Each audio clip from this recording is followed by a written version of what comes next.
Welcome back everyone. Tense के series के complete होने के बाद अब हम लोग आ चुके हैं डायरेक्ट एंड इनडायरेक्ट स्पीच में। इसे आप नरेशन भी कह सकते हैं या फिर reported speech. Direct indirect speech भी उतना ही इंपॉर्टेंट है जितना कि टेंस। इसीलिए टेंस के पहले वीडियो में मैंने बताया था कि टेंस के कॉन्सेप्ट को अगर आप क्लियर कर लेते हैं, उसके रूल्स एंड रेगुलेशंस को समझ लेते हैं, तो डायरेक्ट इनडायरेक्ट में सेंटेंस बनाना आसान होगा। और आने वाले वीडियोस में जब हम लोग एक्टिव एंड पैसिव वॉइस देखेंगे तो वहां पर भी सेंटेंस बनाना काफी आसान होगा। तो चलिए हम लोग शुरू करते हैं इसके कॉन्सेप्ट से। पहले समझते हैं कि डायरेक्ट इनडायरेक्ट स्पीच होता क्या है, क्या दोनों के बीच में क्या डिफरेंस है।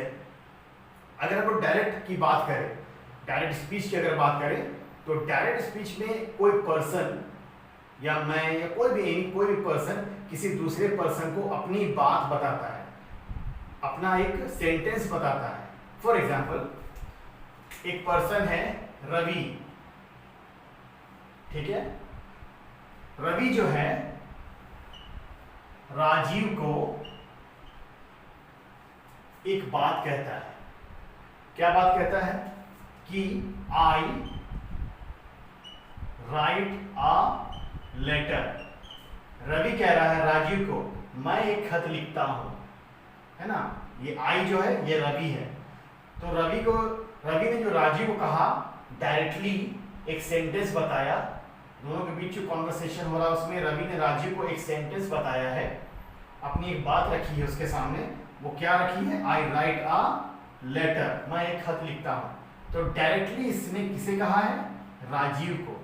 तो ये हो गया हमारा डायरेक्ट स्पीच। अभी मैं सिर्फ आपको कॉन्सेप्ट बता रहा हूं, अभी हम लोगों ने सेंटेंस बनाना स्टार्ट नहीं किया। अभी सिर्फ हम लोग कॉन्सेप्ट को समझ लेते हैं ताकि आने वाले टाइम में सेंटेंस समझना और आसान होगा। रवि राजीव को डायरेक्टली कहता है आई राइट अ लेटर। अब ये जो डायरेक्ट स्पीच है इसी को इनडायरेक्ट स्पीच में चेंज करना है। वो कैसे करना है? राजीव किसी थर्ड पर्सन को, थर्ड पर्सन मान लिया सीमा है, राजीव थर्ड पर्सन को रवि की बात बताएगा कि रवि ने उससे क्या कहा था। तो किस अंदाज में बताएगा? एक दूसरे अंदाज में, अपने वर्ड्स में बताएगा कि रवि ने उससे क्या कहा था। अगर डायरेक्टली वो कहेगा आई राइट अ लेटर तो वो सही नहीं होगा, वो डायरेक्ट स्पीच ही रहेगा। अगर उसको इनडायरेक्ट में चेंज करना है तो उसको अंदाज भी चेंज करना पड़ेगा, उसको एक तरीका भी चेंज करना पड़ेगा बताने का किसी के बारे। तो राजीव रवि के बारे बता रहा है कि रवि ने उससे क्या कहा था कि वह एक खत लिखता है। तो उसको किस अंदाज में बताएगा? वो बताएगा ही रोट अ लेटर। बहुत आसान है। यानी राजीव बता रहा है रवि के बारे में, क्योंकि आई जो है वो कौन है? रवि। तो यहाँ पे आई राइट अ लेटर या आई रोट अ लेटर नहीं लिख सकते हैं, उसको दूसरे वर्ड से बताना पड़ेगा सीमा को, ताकि सीमा समझ पाएगी कि रवि ने क्या कहा था राजीव से। तो राजीव किस तरह बता रहा है? He wrote a letter. अब मैं यहाँ पे रोट क्यों लिखा हूँ इसके बारे में हम लोग बाद में देखेंगे। जब हम लोग टेंस के रिगार्डिंग देखेंगे कि टेंस कैसे चेंज करना है, तब बताऊंगा मैं यहाँ पे कि रोट क्यों लिखा है। ठीक है, अभी सिर्फ ये समझना है कि वो किस अंदाज में बताएगा, किस तरीके से बताएगा। तो राजीव किस तरीके से सीमा को बताएगा कि रवि ने उससे क्या कहा था कि आई राइट अ लेटर, मैं एक खत लिखता हूं। तो राजीव ने जो सीमा से कहा यही कहलाता है, अपने दूसरे शब्द में कहा या अपने दूसरे अंदाज में कहा, यही कहलाता है इनडायरेक्ट स्पीच।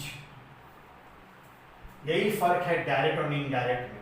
यानी कि किसी की कही हुई बात को किसी तीसरे को अपने शब्दों में या अपने वर्ड्स में, अपने दूसरे अंदाज में बताने का जो तरीका है, जो प्रोसेस है, वो कहलाएगा इनडायरेक्ट स्पीच। और उस इनडायरेक्ट स्पीच को बनाने में क्या क्या चेंजेस आएंगे, कहाँ पे रूल्स को फॉलो करना पड़ेगा, वो हम लोग अगले वीडियोस में देखेंगे।